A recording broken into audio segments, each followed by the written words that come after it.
მსოფლიო ამბებს წარმოგიდგენთ Global Auto Import-ი. Დრო ვისაუბროთ თემაზე, რა მოხდა ეს მსოფლიოში და ძალიან მოსაოდნელი ვიზიტი დაიგეგმა ინდოეთში რუსეთის პრეზიდენტის მხრიდან. ყოველ შემთხვევაში ანალიტიკოსები აცხადებენ, რომ ამერიკის შეერთებული შტატების დაწესებული სანქციების შემდეგ, რომელიც რუსულ ნავთობს საკმაოდ მძიმე დღეებს, ასე ვთქვათ, გამოატარებს და უკვე პრინციპში ეს ხდება. პუტინმა დაგეგმა ვიზიტი ინდოეთში. ინდოეთში ოფიციალური კრემლის განმარტებით ვიზიტი შედგება, რა თქმა უნდა, ინდოეთის პრეზიდენტთან. შესაბამისად, ქვეყნის ლიდერის მიზანი იქნება ენერგეტიკულ და თავდაცვის სექტორებში თანამშრომლობის გაღრმავება. არსებული ინფორმაციითვე, გეგმაში არა მარტო რუსული ნავთობის ექსპორტის მასშტაბის ზრდა და ამ საკითხებზე საუბარი, არამედ შეერაღების მიყიდვაზე ახალი კონტრაქტების დადება, მათ შორის საავიაციო სფეროში. როიტერსი ასევე ავრცელებს ინფორმაციას, რომ ქვეყანას ორ ქვეყანას შორის სამოქალაქო ბირთვული შეერაღების ნაწილში თანამშრომლობის გაღრმავებას იგეგმება და ამ საკითხთან დაკავშირებით ვლადიმერ პუტინი გეგმავს ინდოეთში ვიზიტისას საუბარს. რაც შეეხება ანალიტიკოსების შეფასებას, პირდაპირ უკავშირდება ეს ბოლო დროს ამერიკის შეერთებული შტატების მიერ დაწესებულ სანქციას. პუტინი ცდილობს, ასე ვთქვათ, რომ მისი მოკავშირეები, ეკონომიკურად მით უმეტეს ძალიან მნიშვნელოვანი მოკავშირეები, ინდოეთი და ჩინეთი დაარწმუნოს იმაში, რომ რუსეთი არის კარგი მეზობელი და ეკონომიკური მოკავშირე, ბიზნეს პარტნიორი და დაარწმუნოს იმაში, რომ რუსული ნავთობის და ენერგორესურსების შესყიდვა გაგრძელდეს, ასევე მნიშვნელოვანი პუტინისთვის შეერაღების ნაწილი, რადგან ჩვენ ვიცით, რომ მიმდინარე ომია, ცხადია, უკრაინაში და რუსეთს ამ ნაწილში დახმარება სჭირდება. შეიარაღება ახსენე და აქვე თავად სამხედრო ინდუსტრიაზეც უნდა ვისაუბროთ, რომელიც ერთადერთი ინდუსტრიაა პრინციპში, რომელიც ვითარდება რუსეთის ფედერაციაში, ზოგადად ომს ახლავს ასეთი გვერდითი ეფექტი. რაღაც ინდუსტრიები და სექტორები ომის პერიოდში ვითარდება, რადგანაც სამთავრობო ხარჯვა ამ მიმართულებით იზრდება. დღეისათვის მთლიანი შიდა პროდუქტის დაახლოებით მესამედი და ბიუჯეტის ლამის 35-40% არის მიმართული შეიარაღებაზე, შესაბამისად ამ თანხის ლამის 90% იხარჯება ისევ და ისევ რუსეთის ეკონომიკაში წარმოდგენილ სხვადასხვა სამხედრო კომპანიებში. ეს კომპანიები აწარმოებენ როგორც სხვადასხვა სახის სამხედრო ტექნიკას, ასევე იარაღს, ტყვია-წამალს, ამუნიციებს, აგრეთვე საკვებს, ტანსაცმელს და სხვა ყველაფერს, რაც ჯარისკაცებს ომის წარმოებისათვის სჭირდებათ. ამით კი ეს კომპანიები, რა თქმა უნდა, ძალიან დიდ ფინანსურ სარგებელსაც იღებენ. საერთოდ ჯამში როიტერმა გამოაქვეყნა კვლევა, რომლიდანაც როგორც ირკვევა 2024 წელს ინდუსტრიამ მიიღო 31 მილიარდი დოლარის მოგება. ძალიან მაღალ მოგებაზე გვაქვს რეალურად საუბარი და როგორც ჩანს, ის რუსული კომპანიები, რომლებიც ამბობენ, რომ სამამულო, ასე ვთქვათ, ძალისხმევაში არიან ჩართულნი, ძალიან დიდ ფინანსურ სარგებელსაც იღებენ ამ ყველაფრით და არ გაგვიკვირდეს, რომ იქ სამთავრობო გარიგებებიც არსებობდეს იმასთან დაკავშირებით, რომ კარგი მარჟი წავიდეს მათი მიმართულებით ეს კოლოსალური მოცულობის კონტრაქტები, თან ეს რუსეთია, კორუფციის ქვეყანა, სადაც იმ კონტრაქტების უმეტესობა შეიძლება არ სრულდებოდეს, უბრალოდ ბიუჯეტიდან გასული თანხები მიიმართებოდეს კონკრეტული პირებისა და მათი კომპანიების მიმართულებით. ასევე ისიც უნდა ითქვას, რომ ეს შემოსავალი წინა წლებთან შედარებით 23% არის გაზრდილი და როდესაც გამოქვეყნდება უკვე 2025 წლის, ანუ მიმდინარე წლის საბოლოო სტატისტიკა, დავინახავთ, რომ ალბათ ეს მონაცემები კიდევ უფრო მეტად იქნება მომატებული, რადგანაც წელს რუსეთმა სამხედრო ხარჯები რეალურად გაზარდა. მოკლედ, რუსებს თუ აქვს შეკითხვა, სად მიდის მათი გადასახადები, ის DGG დამატებით რომ დაუწესდათ და მოგების გადასახადი რომ ქონდათ და საშემოსავლო გადასახადი ქონდათ, პასუხი არის ძალიან მარტივი. ეს ფული მიდის აი ამ კომპანიების ბიუჯეტში, რადგანაც მათ როგორც გითხარით, აქვთ ჯამურად 31 მილიარდი დოლარის მოგება, რაც სახუმარო მაჩვენებელი ნამდვილად არ არის. ბატონო, კიდევ ერთი ინფორმაცია რუსეთთან დაკავშირებით. რუსეთში შეიარაღებული ძალების ხელმძღვანელმა ვლადიმერ პუტინს აცნობეს რამდენიმე საათის წინ გავრცელდა ეს ინფორმაცია, რომ უკრაინული ქალაქი პოკროვსკი აღებულია, გათავისუფლებულია, ასე ვთქვათ, წყალებში მათი გადმოცემით. საუბარია დონეცკის რეგიონის ერთ-ერთ ყველაზე სტრატეგიულ ლოგისტიკურ ჰაბზე, რომელიც ქვეყნის სამხედრო აგრესიისგან დაცვისა და კონტრშეტევებისთვის განსაკუთრებული მნიშვნელობის არის.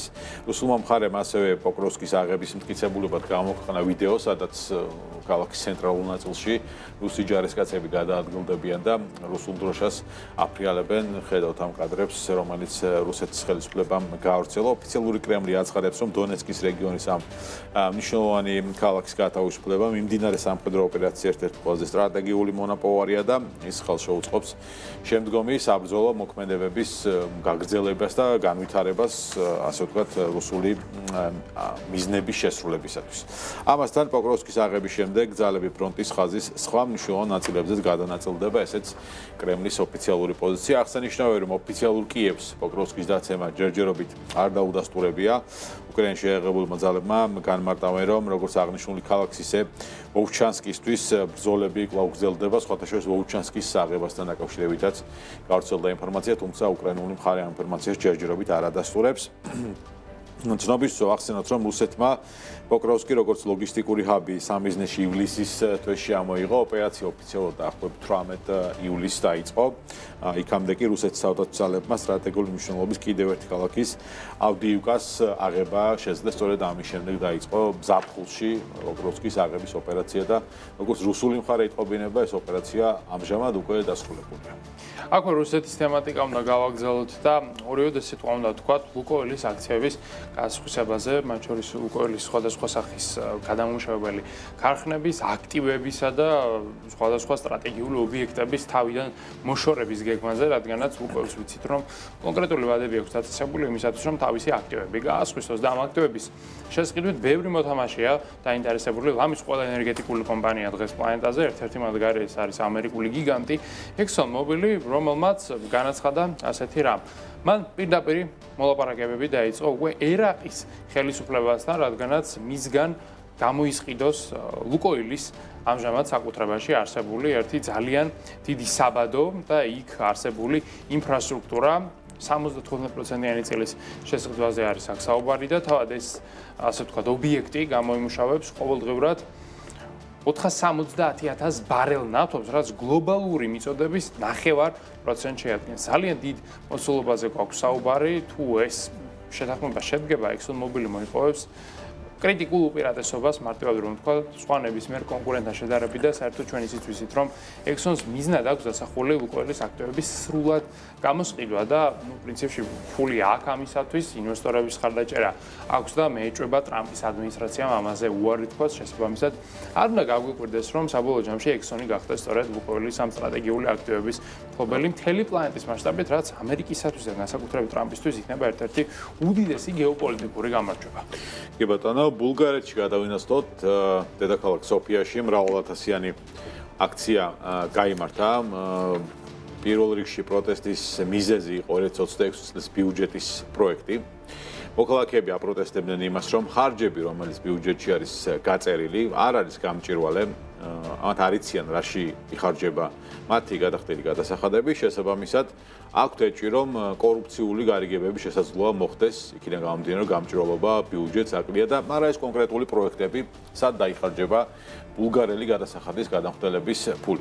ამასთან აქციის მონაწილეები უარყოფითად ხვდებიან ასევე სოციალური დაზღვევის შენატანის ზრდას, რაც როგორც დამსაქმებლებს, ასევე დასაქმებულებს შეეხება და მოიცავს ხელფასებიდან დამატებითი თანხის დაკვითვას, ეს იყო კიდევ ერთი მიზეზი გამოსვლის და საპენსიო თუ სხვა საზოგადოებრივი ფონდებისთვის მეტი თანხის აკუმულირება უნდა მოხდეს. ცხადია ამ გადასახადების ზრდით და როგორ დაიხარჯება ამ ფონდების ფული, ესეც მიზეზი იყო ბულგარელების პროტესტისა. ასევე კიდევ ერთი პრობლემა იყო ქუჩაში გამოსული მოქალაქეებისთვის დივიდენდებზე გადასახადის დამატებითი ზრდა. მასშტაბური საპროტესტო აქცია გადაიზარდა პოლიციელებთან შეტაკებაში, დაშავდა როგორც აქციის მონაწილეები, ასევე სამართლო დამცავები. დემონსტრანტებმა ოფიციალურ უწყებების და სპეციალისტ მიმართულებით გამოიყენეს ქვები, ხელკეტები, ასევე პიროტექნიკა. პოლიციამ წყლის შავლიდაც რამდენი გაზი გამოიყენა აქციის მონაწილეების დასაშლელად. აქციის ფონზე ბულგარეთის მთავრობის თავმჯდომარე დადო პირობა, რომ ბიუჯეტის პროექტს შეცვლიან.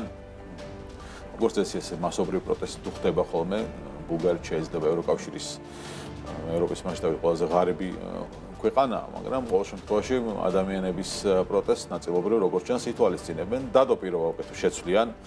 პროექტების ნაწილში გაიწერება, ასე ვთქვათ, დეტალურად, რაში დაიხარჯება ბიუჯეტი, ასევე იქნება შეხვედრები პროფესიულ კავშირებთან, ბიზნეს წრეებთან, ასევე ოპოზიციურ პარტიებთან და მათთან ერთად მოკლედ შეჯერდება 2026 წლის პროექტი და იმისთვის რომ გამოსვლები შეწყდეს და მოქალაქეების უკმაყოფილება აღარ გამოიწვიოს პროექტმა, გადაიხედება და შეიცვლება. ასევე მნიშვნელოვანია რომ 2026 წლის ბიუჯეტი პირველად ბულგარეთში არის ევროს ხარჯებზე დაგეგმილი და როგორც ცნობილია, ბულგარეთი აპირებს ეროვნული ვალუტის შანაცვლებას ევროთი, ამას გარკვეული დრო დასჭირდება, თუმცა ბიუჯეტის ხარჯვის ნაწილში და ასიგნებების ნაწილში უკვე 2026 წლიდან ეს ცვლილებები შევა. ნახეთ, მოკლედ რა შეიცვლება ბულგარეთში, თუ ამ შემთხვევაში ცვლილებები ალბათ არ მოეწონებათ მოქალაქეებს, შეიძლება კვლავ აქციები ვიხილოთ, თუმცა ამჟამად გადაწყვეტილება მიღებულია, რომ ბიუჯეტის პროექტი უნდა შეიცვალოს. მსოფლიო ამბებს წარმოგიდგენთ Global Auto Import-ი.